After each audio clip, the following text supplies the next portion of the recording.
नमस्कार, मैं विजय कुमार डहरिया, एमपीपीएससी 2018 से डिप्टी कलेक्टर के पद पर चयनित, वर्तमान में एसडीएम पुष्पराजगढ़, जिला अनूपपुर, मध्य प्रदेश में पदस्थ। मैं आज हाजिर हूं आपको रिवीजन का महत्व बताने के लिए। किसी भी परीक्षा के लिए, चाहे वो मध्य प्रदेश लोक सेवा आयोग द्वारा आयोजित होने वाली परीक्षा हो, सिविल सर्विस की परीक्षा हो या अन्य कोई एग्जाम हो, प्रत्येक एग्जाम में रिवीजन का एक महत्वपूर्ण हिस्सा है। रिवीजन यदि आप नहीं करते हैं तो आपके जो तथ्य हैं, आपके जो फैक्ट हैं, आप डेफिनेटली उनको भूल जाते हैं। इसीलिए रिवीजन का इतना महत्व है कि हमको सिलेक्शन में जितनी योगदान रिवीजन का है, उससे कई चीजें इसको समझने का है।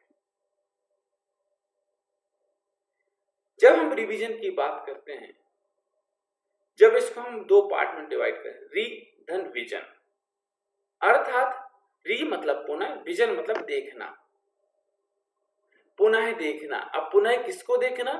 जो चीजें हमने स्टडी की हैं, जिन टॉपिक्स को हमने अध्ययन किया है, जिन नोट्स के माध्यम से अध्ययन किया है, उसकी बात की जाएगी। जब हम बात करते हैं रिवीजन की, तो रिवीजन में भी हमारे कुछ महत्वपूर्ण बिंदु होते हैं। इन बिंदुओं को किस प्रकार से हम लोग को कवर करना चाहिए, रिवीजन कैसे करें, क्यों करें और कब करें, ये प्रश्न आपके मन में होना चाहिए। तभी आपको रिवीजन का महत्व समझ में आएगा। हम तीन प्रकार से तीन प्रश्न इसमें बनाए हुए हैं। कब से करें, कैसे करें और क्यों करें। जब इन प्रश्नों की शुरुआत करें हम, कब से करें, रिवीजन तभी होता है जब हम एक बार चीजों को पढ़ चुके होते हैं या अध्ययन कर चुके होते हैं, उनको दोबारा देख रहे होते हैं, तो वही हमारा रिवीजन कहलाता है। जब आप सिविल सेवा परीक्षा की तैयारी करते हैं तो आपके पास बहुत बड़ा सिलेबस होता है, लेंथी सिलेबस है। हमारे पास 6 पेपर हैं, प्रत्येक पेपर हमारे 300 अंक या फिर 200 या फिर 100 अंक का होता है। जैसे पहले पेपर की ही बात करें, इतना बड़ा सिलेबस है। आप एक बार जैसे एंशिएंट हिस्ट्री स्टडी किए, एंशिएंट हिस्ट्री जैसे ही एंड होती है आप मेडिएवल में आते हैं, मेडिएवल के बाद मॉडर्न में आते हैं। तो जब आप मॉडर्न खत्म करते हैं तब तक आपका एंशिएंट भूल चुके होते हैं, यदि आप पहली बार पढ़ रहे हैं। इसीलिए आपको कोशिश करनी चाहिए कि आफ्टर सम टाइम बाद हम चीजों को रिवाइज करते जाएं।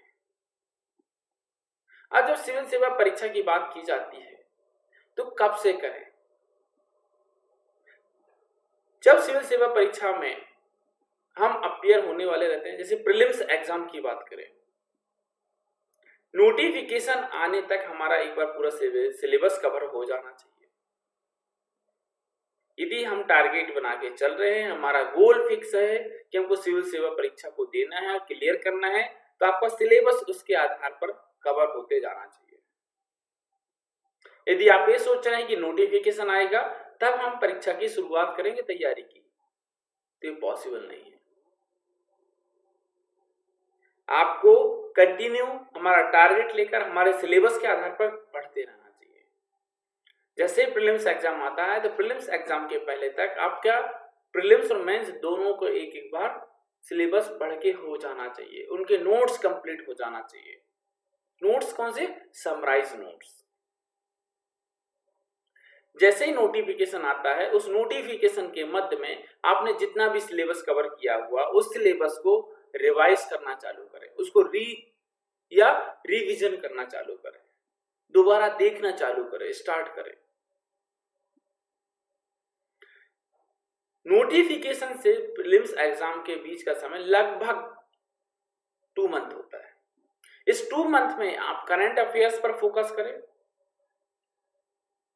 आपने जो सब्जेक्ट तैयार किया है उस पर फोकस करें, किस टॉपिक पर हमको प्रॉब्लम आ रही है, किस टॉपिक से हमारे क्वेश्चन आ रहे हैं, तो हमसे क्वेश्चंस गलत हो रहे हैं, उन पर फोकस करें।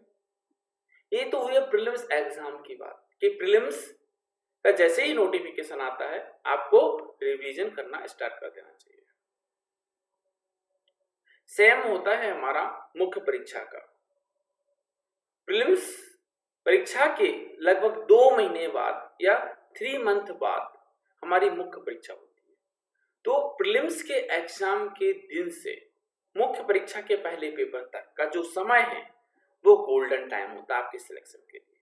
उस गोल्डन टाइम में आपने जितना भी सिलेबस कवर किया हुआ है, जितना भी सिलेबस आपने अध्ययन किया हुआ, जिसके भी नोट्स बनाए हैं, उसको कंप्लीट रिवाइज करें। टेस्ट सीरीज ज्वाइन करें जिससे आपका रिवीजन इजी हो जाता है। पेपर बाय पेपर आप जब टेस्ट सीरीज देते हैं तो डेफिनेटली उस पेपर के आधार पर आपको पढ़ना रहता है। जब पेपर की स्टडी करते हैं तो आपका सिलेबस धीरे धीरे कवर होते जाता है। इसलिए हमको कोशिश करना है कि हम लगातार रिवीजन करते रहें। वीक में एक 1 डे या 1 दिन ऐसा रखें जिसमें हम अपनी चीजों को रिवाइज कर सकें। कैसे करें? रिवीजन का भी तरीका होता है। जब नोट्स बनाते हैं तो नोट्स के लिए मैंने कुछ चीजें आपको बताई थी। ये पहली बार जब हम रीडिंग करते हैं बुक की तो उस समय नोट्स तैयार नहीं किए जाते हैं। नोट्स तैयार उस समय किए जाते हैं कि एक चैप्टर हमने रीड करके खत्म कर दिया, उसको पुनः पढ़ रहे हैं, तब वहां से नोट्स बनाना प्रारंभ करें। अर्थात एक रीडिंग आपकी बुक की हो गई है, दूसरी रीडिंग में आप नोट्स बना रहे हैं, और जब तीसरी रीडिंग करते हैं उस समय हम नोट्स से करते हैं, उन नोट्स को समराइज करते जाते हैं, अर्थात और शॉर्ट में करते जाते हैं, की पॉइंट्स फाइंड करते जाते हैं। इसलिए हमको यूनिट बाय यूनिट रिवीजन करना चाहिए। हमारे जो पेपर हैं वो यूनिट में दिए हुए हैं, तो यूनिट बाय यूनिट रिवाइज करते चलें। सपोज कैसे? हमने एक यूनिट अध्ययन किया, उसके बाद दूसरी यूनिट अध्ययन किया, तीसरी यूनिट अध्ययन किया, और फिर चौथी और फोर्थ यूनिट। जैसे ही आपकी पहली यूनिट खत्म होती है, आप दूसरी यूनिट रीड करते हैं। दूसरी यूनिट को खत्म करने के बाद पुनः पहली यूनिट में आपको रीडिंग करना चाहिए। उससे क्या होता है कि हमने जो पहली यूनिट की जो चीजें भूलते जा रहे हैं, पुनः जब उस यूनिट को रीड करेंगे तो लंबे समय तक आपकी चीजें याद रहेंगी। नोट्स को समराइज करके पढ़ें। नोट्स ऐसे नहीं होना चाहिए कि जो पुस्तक में लिखा हुआ उसका ज्यों का त्यों हमने नोट्स में कॉपी कर दें, ऐसा नहीं होते। नोट्स उनको कहे जाते हैं जहां की पॉइंट्स लिखे होते हैं। उन की पॉइंट्स को देखकर हमारा पूरा टॉपिक क्लियर हो जाता है, इसमें क्या लिखना है, इसमें क्या दिया हुआ है, क्या फैक्ट है, क्या करेंट है। जब रिवीजन की बात करते हैं तो रिटर्न में रिवीजन की बात की जाती है, अर्थात कि हम जब रिवीजन करें तो कोशिश करें कि हम जो भी पढ़ रहे हैं उसको शॉर्ट में लिखते जाएं, राइट करते जाएं। रिटर्न में जो भी चीजें होती है वो 100% हमारे को बेनिफिट दिलाती है। इसलिए गवर्नमेंट ऑफिसर को रिटर्न में स्टेटमेंट लिए जाते हैं। रिटर्न में क्यों चीजों से रखी जाती है? इसीलिए फ्लो चार्ट या डायग्राम बनाएं। जब आप रिवीजन करते हैं तो आप एक टाइमलाइन बना के पढ़िए, फ्लो चार्ट बना के पढ़िए या डायग्राम बना के पढ़िए। इससे एक अलग इंपैक्ट पड़ता है, आपकी चीजें तैयार होती हैं। इसलिए टारगेट रखें कि सिर्फ हमको रीडिंग नहीं करना है, आपको पेन और हमारी डायरी लेकर बैठना है जिसमें कि आप फ्लो चार्ट या डायग्राम बना सकें। आपका हाथों का मूवमेंट होते रहे। हाथों का जब मूवमेंट होता है तो वो काम करते हैं हमारे नर्व सेल से, ये माइंड से काम करते हैं। इसलिए रिटर्न में प्रैक्टिस करें। हम बात करें कि क्यों करना चाहिए रिवीजन। अरे रिवीजन इसलिए जरूरी है कि जब रिवीजन करते हैं तो हमको फैक्ट याद रहते हैं, हमारा टॉपिक पता होता है, हमारे तथ्यों की चीजें पता होती हैं कि तथ्य क्या है। जब हम फैक्ट राइट करेंगे, तथ्य राइट करेंगे, उसमें प्रॉपर गुणवत्ता होगी तो ही हमको अच्छे मार्क्स मिलेंगे। इसलिए हमको रिवीजन की आवश्यकता पड़ती है, अर्थात उत्तर में गुणवत्ता के लिए जो आंसर है उसमें क्वालिटी मेंटेन करने के लिए रिवीजन की आवश्यकता पड़ती है। लंबे समय तक चीजों को याद रखने के लिए हमको रिवीजन की आवश्यकता पड़ती है। यदि वही चीज आप सिर्फ 1 टाइम रीडिंग आपने किया है और उसको आप दोबारा रीड नहीं कर रहे हैं तो डेफिनेटली आप उन चीजों को भूल जाएंगे। इसलिए रिवीजन की सख्त आवश्यकता पड़ती है। अब रिवीजन के लिए महत्वपूर्ण बातें क्या है, रिवीजन कैसे करें? रिवीजन हमको पेन डायरी आदि लेकर करना चाहिए। रिवीजन करते समय हमको डायग्राम जो उस टॉपिक में दिए हुए हैं, जो मैप दिया हुआ है, जो फ्लो चार्ट हमने बनाए हैं, उनको डेफिनेटली आपको बनाना चाहिए। तथ्यों को याद रखने के लिए जरूरी है कि तथ्य उसमें जो समाहित है उस टॉपिक में, उसको जरूर राइट करें। जो तथ्यों में कई बार त्रुटि हो जाती है,